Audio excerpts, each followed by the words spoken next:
nós aguardamos no tempo litúrgico da Igreja, precisamente na Santa Noite do dia 24 para o dia 25 próximos. O nascimento de nosso Senhor Jesus Cristo, mais uma vez celebrado pela Igreja, na sua peregrinação rumo à casa do Pai. Deus, autor do tempo e Senhor do tempo, entrou no tempo. O Eterno se fez temporal. O Altíssimo e Majestoso Deus fez-se pequeno. Veio habitar entre nós. Compadecendo-se da nossa miséria, fez-se miserável, porque frágil e fragilmente humano. Esta decisão do Senhor não tem outro motivo senão aquele contido nos lábios do próprio Jesus Cristo e narrado pelo evangelista João no capítulo 3 do seu evangelho, versículo 16. Tanto Deus amou o mundo, que enviou o seu Filho, para que todo o que nele crê não pereça, mas tenha a vida eterna.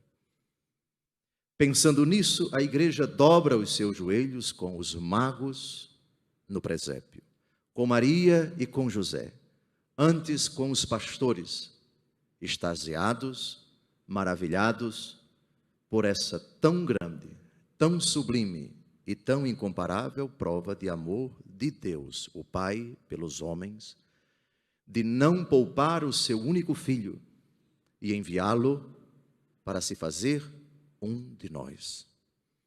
O mistério da encarnação indica que Deus assume tudo aquilo que é do homem. Um dos padres da Igreja, contestando a divindade de nosso Senhor Jesus Cristo, recusando-se a aceitar que aquele que nascera de Maria Virgem é Deus, afirmou de forma bem contundente: o que não foi assumido, não foi redimido. Se Deus não assumiu a carne, Ele não redimiu a carne. E ao afirmar, Deus assumiu, isso quer dizer que Ele tomou para si, fez sua a humanidade com tudo aquilo que ela comporta. Com exceção do pecado, Jesus teve tudo o que nós temos. E à luz das leituras que nós acabamos de ouvir, Jesus teve uma família humana. Não teve um pai biológico, segundo a carne. José era pai adotivo de Jesus. Como se fará isso se eu não conheço homem algum, disse a Virgem, provando que na hora em que o Verbo se fez carne, nenhum homem havia tocado nela. Nem tocou sexualmente, mesmo após o parto de nosso Senhor Jesus Cristo. A Virgem, desposada a um jovem chamado José, ambos da tribo de Judá, conforme a genealogia que nós acabamos de ouvir, convidam-nos a lançar um olhar retrospectivo para compreendermos que aquilo que aconteceu em Belém de Judá, na noite em que nasceu o Salvador, já havia sido previsto, já havia sido profetizado. Nos planos de Deus, o que aconteceu em Belém de Judá, e 9 meses antes, em Nazaré da Galileia, já era vontade, predisposição, predestinação do Senhor, que antes de criar o mundo, concebeu a ideia de, ao criar o homem, enviar Deus, Filho seu, segundo a natureza, segundo a essência, segundo a substância, para habitar entre nós. Tudo começou, humanamente falando, com Abraão. Deus decide se revelar a um homem. É a primeira vez na história da humanidade que Deus se revela, se comunica, fala com alguém da humanidade. Deixa a tua terra, a tua casa, a tua parentela e vai para onde eu te indicar. Eu te farei o pai de uma grande nação, abençoarei os que te abençoarem, amaldiçoarei os que te amaldiçoarem. Isso há 3.800 anos atrás. Há 1.800 anos antes de nosso Senhor Jesus Cristo. Abraão gerou Isaque. Isaque gerou Jacó, cujo nome por Deus foi mudado para Israel. O velho Jacó, já chamado por Deus de Israel, no fim de sua vida, moribundo, reúne todos os seus filhos, 12. Os patriarcas das futuras 12 tribos de Israel, e dirige a cada um uma palavra. A primeira leitura de hoje é o monólogo do velho Jacó a um dos seus filhos. Nem o mais velho, nem o mais novo, nem o mais importante, nem o seu pupilo, mas um deles, para mostrar que Deus não tem predileção, senão por todos, e escolhe quem Ele quer. E chama um dos seus filhos, chamado Judá. Juntai-vos e ouvi, filhos de Jacó, ouvi Israel, vosso pai.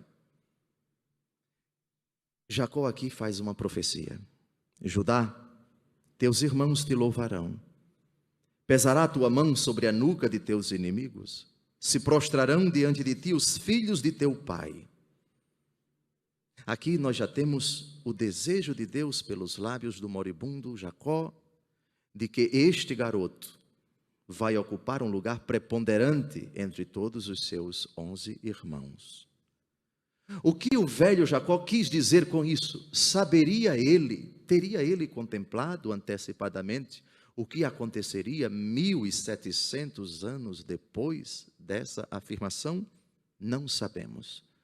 O fato é que esta profecia nós entendemos como querida por Deus, como um sinal.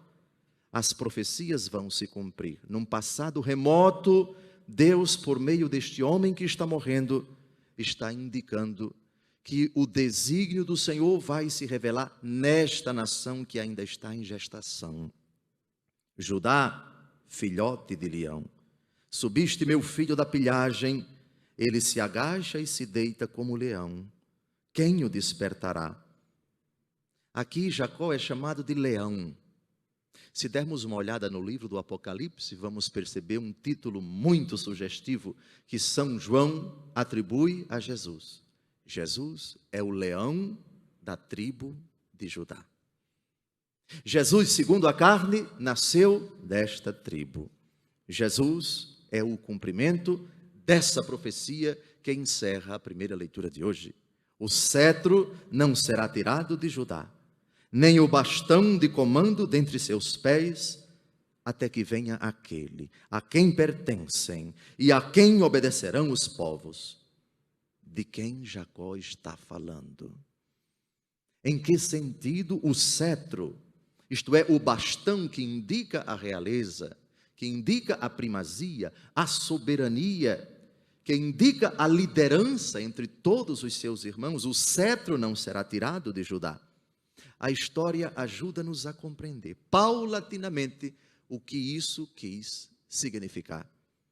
Todos os reis de Israel vieram da tribo de Judá. O primeiro deles foi o grande rei Davi, citado na genealogia que nós acabamos de ouvir. E Jesus é da tribo de Judá. Pois bem, amados, no final do tempo do advento, o nosso coração se volta para as profecias. Deus cumpriu os oráculos. Deus concretizou aquilo que Ele prometera num passado distante. Nos seus dias, a justiça florirá e a paz em abundância para sempre. Continuando o salmo, dai ao rei vossos poderes, Senhor Deus, vossa justiça ao descendente da realeza. É um salmo messiânico que fala do próprio Jesus. E que dure com o sol sua memória, todos os povos serão nele abençoados, todas as gentes cantarão o seu louvor. Primeira leitura é uma profecia sobre Jesus, e o salmo que responde à profecia também fala de nosso Senhor Jesus Cristo. Lido à luz do mistério cristão, ele revela uma nuance de Jesus, aquele que está para chegar, é o leão da tribo de Judá. E finalmente o evangelho que nós acabamos de ouvir, ele narra a genealogia de nosso Senhor Jesus Cristo, isto é, a relação dos seus antecedentes, dos seus antecessores, daqueles que vieram antes dele segundo a carne, na narrativa de São Mateus, a partir de Abraão.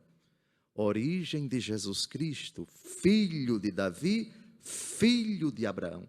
Não filho no sentido biológico, mas filho no sentido da linhagem. Aqui nesta genealogia nós temos muitas lições, muita coisa a explorar. Deus teve, humanamente falando, antepassados. Deus teve pai biológico? Não. Deus teve pai adotivo.